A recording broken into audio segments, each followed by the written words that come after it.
ایک جادوئی سفر ایک چھپے ہوئے جنگل میں۔ ایک دن ایک ماحولیات کے شوقین شخص نے اپنے دوستوں کے ساتھ ایک خوابوں کا جنگل دیکھنے کا فیصلہ کیا۔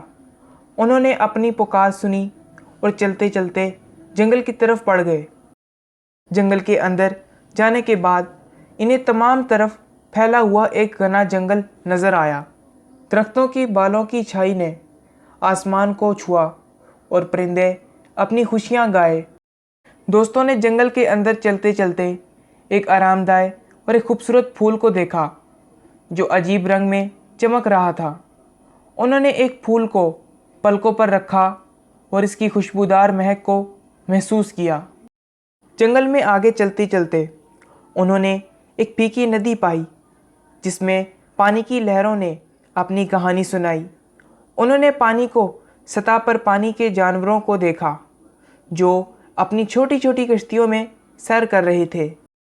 جنگل کے گہرے میں انہوں نے ایک دل فریب گفتگو کی آواز سنی جو ان کو ایک خوفناک قصے کی طرف لے گئی۔ وہ آواز جنگل کے کوے میں سے آ رہی تھی۔ دوستوں نے جنگل کا سفر جاری رکھا اور جلد ہی وہ مخصوص آواز کے قریب پہنچے۔ وہ آواز جنگل کی مخفی دنیا کی طرف اشارہ کر رہی تھی۔ آواز کی راہ میں دوستوں نے ایک چھپی گفتگو کی دنیا کا دروازہ کھولا۔ انہوں نے ایک ماحولیات خزانے کو دریافت کیا جو ان کو حیران کر دینے والے مناظر فراہم کر رہا تھا۔ دوستوں نے جنگل کی مخصوص دنیا کا لطف اٹھایا اور ایک جادوئی سفر کو پورا کر لیا۔